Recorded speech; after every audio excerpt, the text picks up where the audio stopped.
Et oui, bonjour, destination Lisbonne ce matin, la capitale portugaise qui peut impressionner de prime abord avec ses trottoirs en pavé et le fort dénivelé de certains de ses quartiers.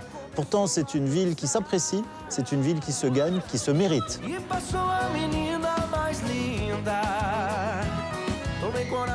Au niveau monument, les attractions sont le château Saint-Georges, la tour de Belém, le monastère de Jerónimos, au quartier de Belém, et puis dans le quartier plus récent de Lisbonne, sont donc le quartier du Parc des Nations, l'aquarium qui s'appelle l'Oceanário de Lisboa.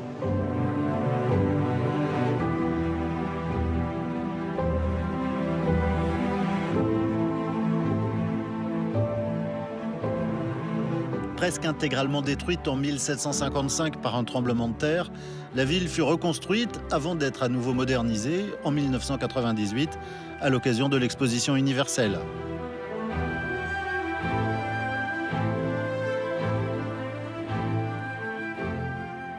Ça, c'est Lisbonne, c'est la capitale du Portugal avant le tremblement de terre du XVIIIe siècle.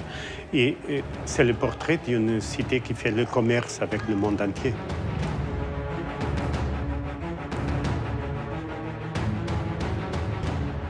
Ces tableaux, c'est le chef-d'œuvre du musée et c'est le chef-d'œuvre de notre peinture du XVe siècle.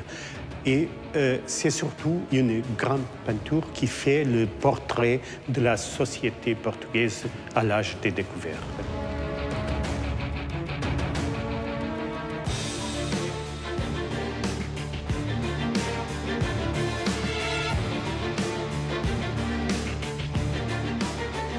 Nous sommes au musée national des Azulejos, un musée particulièrement accessible aux personnes handicapées.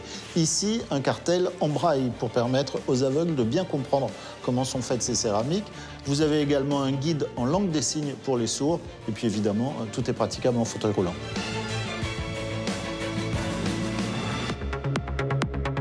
Petite astuce pour avoir un meilleur point de vue sur la ville, il faut emprunter l'ascenseur de Santa Justa.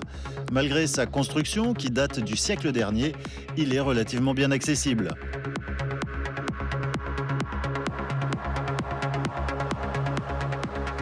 Tous les transports en ville ont des conditions pour recevoir des touristes handicapés. On a les trams, les bus, tous les bus de la ville sont accessibles.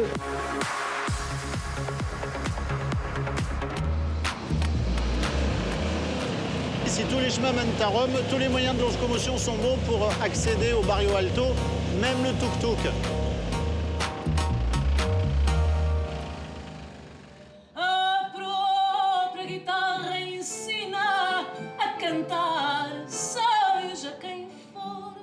Un vrai séjour à Lisbonne passe forcément par un récital de fado qu'on écoute religieusement. C'est la fameuse musique traditionnelle portugaise. Comme vous l'avez vu, il n'y a pas de problème, mais que des solutions ici à Lisbonne, la capitale portugaise. Toutes les informations relatives à ce voyage sont comme d'habitude sur le site de l'émission. Je vous souhaite une très bonne journée, à bientôt.